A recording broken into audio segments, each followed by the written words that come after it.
Hello guys, welcome to our channel the detailer. Dune series చాలా మందికి కన్ఫ్యూజన్గా ఉంటుంది యూట్యూబ్లో ఎక్స్ప్లెనేషన్ వీడియోస్ చూస్తే తప్ప. బికాజ్ వాళ్ళ ఫిల్మ్ని పోర్ట్రే చేసే విధానం అలా ఉంటుంది. అండ్ వాళ్ళ ప్లానెట్స్ని అండ్ ఆ ప్లానెట్స్లో ఉన్న రిసోర్స్ని అంత క్లియర్గా ఎక్స్ప్లెయిన్ చేయలేదు. జస్ట్ ఫిల్మ్ అంతా చూసి మనమే ఐడెంటిఫై చేసేలా డిజైన్ చేస్తున్నారు. నన్ను అడిగితే నిజానికి ఇది ఒక గ్రేట్ స్టోరీ.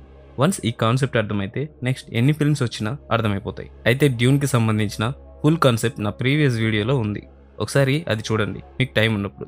అండ్ మనం ఇప్పుడు ప్రెజెంట్ రిలీజ్ అయిన డ్యూన్ ప్రొఫెసీ సీజన్ 1 ఎపిసోడ్ 1 ఎక్స్ప్లెయిన్ చేసుకుందాం. అంతకంటే ముందు హౌస్ గురించి చిన్న ఎక్స్ప్లెనేషన్ ఇస్తా మీకు అర్థం అవడం కోసం. మొత్తం గ్రహాలలో కొన్ని ముఖ్యమైన గ్రహాలు అండ్ వాటిని పాలించే హౌసెస్ని తెలుసుకుందాం. First Atreides house. డ్యూన్ మూవీలో హీరో ఈ అటడిస్ వంశానికి సంబంధించిన వాడే. Next హార్కనెన్ house. డ్యూన్ మూవీలో ఎవరైతే విలన్స్ ఉన్నారో వాళ్ళు ఈ హార్కనెన్ వంశానికి సంబంధించిన వాళ్ళు. కొరెనో హౌస్. డ్యూన్ మూవీలో లాస్ట్లో మనం చూసే కింగ్ ఎవరైతే ఉన్నారో వాళ్ళు ఈ కొరెనో వంశానికి సంబంధించిన వాళ్ళు. సరే, ఇప్పుడు మనం స్టోరీలోకి వెళ్దాం. ఈ డ్యూన్ ప్రొఫెసీ స్టోరీ అంతా డ్యూన్ మూవీలో హీరో పాల్ అటడిస్ పుట్టకముందు ఒక 10,000 years ముందు జరిగే స్టోరీ అన్నమాట.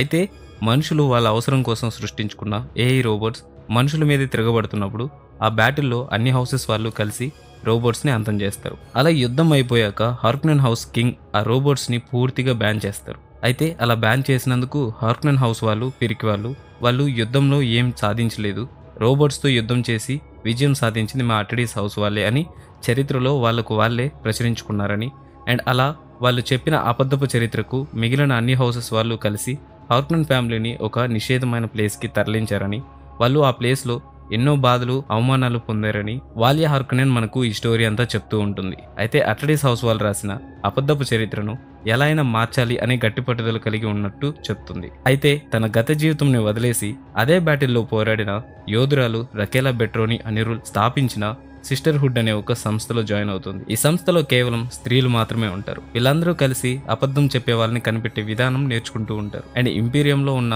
కింగ్స్ అందరికీ ట్రూత్ సేయర్స్ అవసరం ఉండటంతో మదర్ సుపీరియర్కి రిక్వెస్ట్ పెట్టుకుంటే వాళ్ళలో బాగా ట్రైన్ అయిన ట్రూత్ సేయర్స్ని ఆ కింగ్ దగ్గరికి వర్క్ చేయడానికి పంపుతూ ఉంటారు. అలా ట్రూత్ సేయర్స్ క్రమక్రమంగా మొత్తం ఇంపీరియంలో ఉన్న అందరి కింగ్స్ దగ్గర ట్రూత్ సేయర్స్గా పనిచేయిస్తూ ఒక బలమైన సంస్థగా నిలబడిపోతారు. అయితే ఈ సిస్టర్హుడ్ సంస్థకి ఇంకా బలం కావాలని మదర్ రకేలా మొత్తం ఇంపీరియంలో ఉన్న రాజులందరి డిఎన్ఏని కలిపి ఒక శక్తివంతమైన తన కట్టుబాటులో ఉండే నాయకుడిని సృష్టించాలి, ఇంపీరియంని తన ఆధీనంలో ఉంచుకోవాలి అనుకుంటుంది. వాలియా హార్కనెన్ కూడా రకేలా దారిలోనే నడుస్తుంది. అయితే ఇది కొందరు సిస్టర్స్కి నచ్చదు. అండ్ రకేలా చివరి క్షణాలలో కొన్ని విజన్స్ ని చూస్తుంది. అందులో వాళ్ళ రాజ్యం అంతా అంతమైపోతున్నట్టు, సిస్టర్హుడ్ అంతా అంతమైపోతున్నట్టు కొన్ని విజన్స్ వస్తాయి. రకేలా మరణించే ముందు వాలియా హార్కనెన్ ని పిలిపించి తనకు వస్తున్న విజన్స్ గురించి చెప్పి, అండ్ సిస్టర్హుడ్ని నువ్వే పైకి తీసుకురావాలి, ఈ సిస్టర్హుడ్ సంస్థని నువ్వే కాపాడాలి అని తనకు బాధ్యతలు అప్పగించి మరణిస్తుంది. అయితే రకేలా వారసులలో ఒకరికి రకేలా చేస్తున్న రహస్య ప్రయోగం నచ్చదు. సిస్టర్హుడ్ని న్యాయంగా నడిపించాలే తప్ప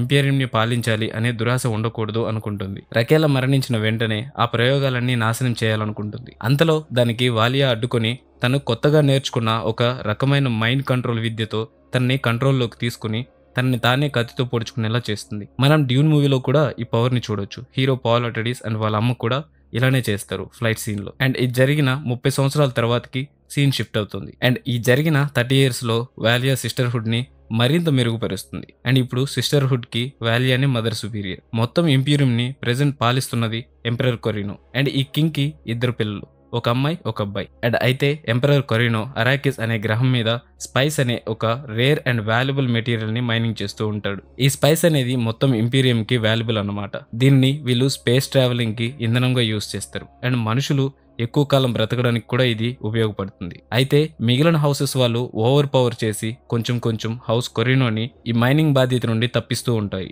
ఇప్పుడు ఈ అరాకిస్ ప్లానెట్ ని అండ్ ప్రొడక్షన్ ని కంట్రోల్లో ఉంచుకోవాలి అంటే రిచెస్ హౌస్ వాళ్ళు తయారు చేసే షిప్స్ కొరినోకి అవసరం. అయితే ఇందుకు వాలియా ఎంపరర్ కొరినో కూతురు ప్రిన్సెస్ నెస్ కి హౌస్ రిచెస్ వారసుడైన ప్రైవేట్ రిచెస్ కి పెళ్లి సంబంధం కుదురుస్తుంది. అయితే ప్రైవేట్ రిచెస్ వయసు 9 years. ఎంపరర్కి ఈ పెళ్లి ఇష్టం లేనప్పటికీ తప్పక ఒప్పుకుంటాడు. దీనికి బదులుగా అరాకిస్లో మైనింగ్ ప్రశాంతంగా చేసుకునేందుకు అవసరమైన షిప్స్ని హౌస్ రిచెస్ వాళ్ళు ఇస్తామని ఒప్పందం చేసుకుంటారు. అయితే ఇక్కడ వాలియాకి వచ్చే లాభం ఏంటంటే ప్రైవేట్ రిచెస్ 9 years పిల్లాడు. వాడు ఎదిగి పెద్దయ్యే లోపు అట్లీస్ట్ ఒక 10 సంవత్సరాల వయసు పడుతుంది. ఆలోపు ప్రిన్సెస్ నెస్కి సిస్టర్హుడ్ లో ట్రైనింగ్ ఇచ్చి తను వీళ్ళ కంట్రోల్లో ఉంటూ వీళ్ళలో ఒక మెంబర్ లా ఉంచుకోవాలి అనుకుంటారు. అండ్ ఆల్సో నెస్కి కూడా సిస్టర్హుడ్ లో జాయిన్ అవ్వాలనే ఇంట్రెస్ట్ ఉంటుంది. అండ్ తను స్వాడ్ ఫైటింగ్ కూడా నేర్చుకుంటూ ఉంటుంది. అయితే ఆ స్వాడ్ ఫైటింగ్ నేర్పించేవాడు హౌస్ అటడీస్ కి చెందినవాడు. అండ్ నెస్కి తనకి ఒక ఎఫ్ఐఆర్ కూడా నడుస్తూ ఉంటుంది. అండ్ ఇది పక్కన పెడదాం. ఆల్రెడీ చాలా టెన్షన్స్ లో ఎంపరర్ కొరీనో ఉన్నప్పుడు డెస్మండ్ హార్ట్ అనే ఒక సోల్జర్ అరాకిస్ గ్రహంలో శాండ్వామ్ దగ్గర చావు నుండి తప్పించుకుని కింగ్ దగ్గరికి వస్తాడు. అండ్ మీ మీద చాలా కుట్రలు జరుగుతున్నాయి, ఆ కుట్రల్లో స్పైస్ దొంగతనం అనేది ఒక చిన్న ఎవిడెన్స్ మాత్రమే అని చెప్తాడు. అయితే కొరీనా పక్కన కూడా ఒక ట్రూత్ సేర్ ఉంటుంది. తన పేరు కాషా. నిజానికి ప్రిన్సెస్ నెస్కి కాషాకి మంచి బాండింగ్ ఉంటుంది. అందుకే నెస్కి కూడా ట్రూత్ సేయర్ అవ్వాలి అనే ఇంట్రెస్ట్ ఉంటుంది.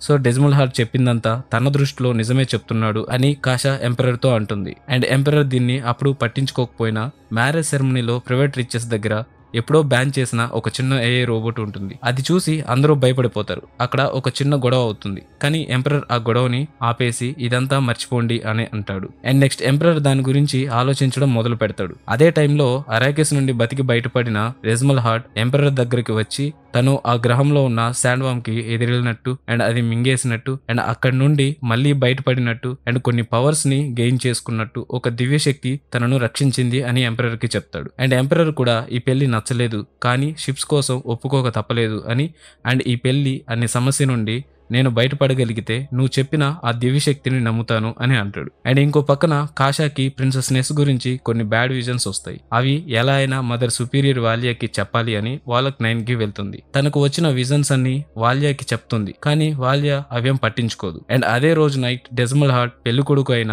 ఆ చిన్న పిల్లాడిని తనకున్న పవర్ తో బాడీ లోపల నుండి కాలిపోయేలా చేస్తాడు. అండ్ ఇంకో పక్క వాలక్ 9లో ఉన్న కాషా కూడా సేమ్ అలాగే బర్న్ అయ్యి చనిపోతుంది. అయితే కాషా అలా బర్న్ అయ్యి చనిపోవడానికి డెస్మండ్ హార్ట్ కారణమా లేక ఆ చనిపోయిన అబ్బాయి కాషాకి ఏమైనా లింక్ ఉందా అనేది నెక్స్ట్ ఎపిసోడ్ లోనే చూడాలి. అండ్ ఈ డూన్ ప్రొఫెసీ సిరీస్ నిజంగా ఎక్కడ ల్యాగ్ లేకుండా ఒక మూవీ లాగా వెంటనే మెయిన్ స్టోరీలోకి వెళ్ళిపోతున్నారు. అంటే డైరెక్ట్ పాయింట్ కి వచ్చేస్తున్నారు. దీనిని బట్టి చూస్తుంటే మొత్తం డ్యూన్ వరల్డ్ బిల్డింగ్ అంతా ఈ సిరీస్ లోనే చూపించేలా ఉన్నారు. సో చూద్దాం. అండ్ నెక్స్ట్ ఎపిసోడ్ 2లో కలుద్దాం. Thank you so much guys. Signing off.